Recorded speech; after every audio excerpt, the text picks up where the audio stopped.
Hi everyone, I am Kavita. Relations and functions example 2.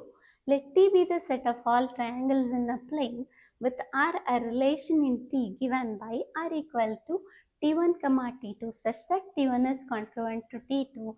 Show that R is an equivalence relation.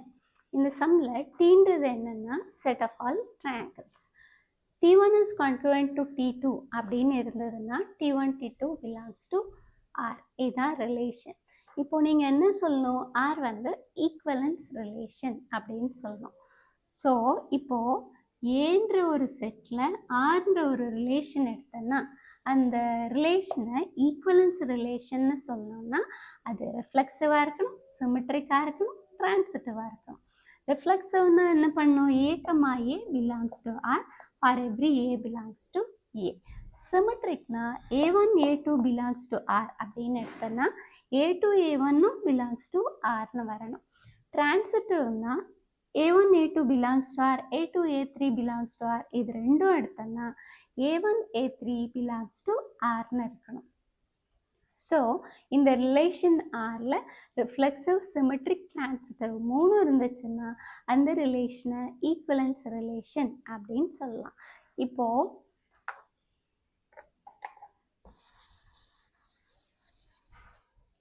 சம்மில் டீன்றது set of all triangles. T1 is congruent to T2னா T1, T2 belongs to Rன்னு கொடுத்துருக்காங்க. எப்போ ரெண்டு ட்ரையாங்கிளை கான்ட்ருவெண்ட்னு சொல்லலாம்? அதாவது ரெண்டு ட்ரையாங்கிளோட சைட்ஸும் ஆங்கிள்ஸும் சேமாக இருந்தால் அது ரெண்டையும் கான்ட்ருவெண்ட்னு சொல்லலாம். அதாவது ஷார்ட்டாக சொல்லணும்னா ரெண்டும் சேம் ஷேப் அண்ட் சைஸில் இருந்துச்சுன்னா ரெண்டையும் கான்ட்ருவெண்ட் அப்படின்னு சொல்லலாம். இப்போ ரிஃப்ளெக்சிவ்னு சொல்லணும். இந்த ரிலேஷனை ரிஃப்ளெக்சிவ்னு சொல்லணும்னா இப்போது T1 ஒரு ட்ரையாங்கிளும் எகெயின் T1 இன்னொரு ட்ரையாங்கிளும் எடுத்துக்கோ. ரெண்டுமே T1 தான். ஸோ ரெண்டுமே சேம் ஷேப் அண்ட் சைஸில் தான் இருக்கும். அப்போ நீ என்ன சொல்லலாம்? T1 is congruent to T1. So every triangle is congruent to itself. T1 is congruent to T1னா T1 belongs to R. R is reflexive. முடிச்சது. Next symmetric. அதாவது T1, T2 அப்படின்னு ரெண்டு ட்ரையாங்கிள் எடுத்துக்கோ. இப்போது T1, T2 belongs to Rன்னு நம்ம எடுத்துக்கிறோம். அதாவது T1 is congruent to T2 அப்படின்னு எடுத்துருக்கோம்.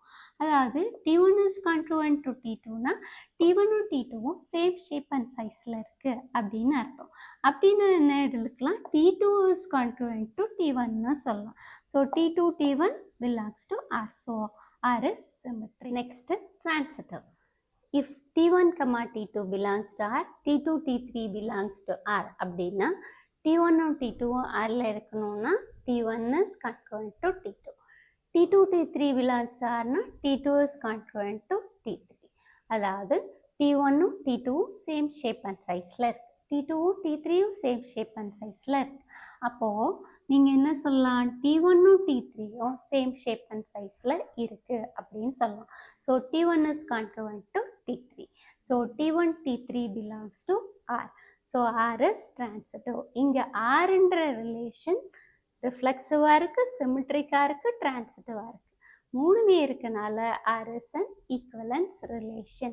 புரிஞ்சுதா? தேங்க்யூ.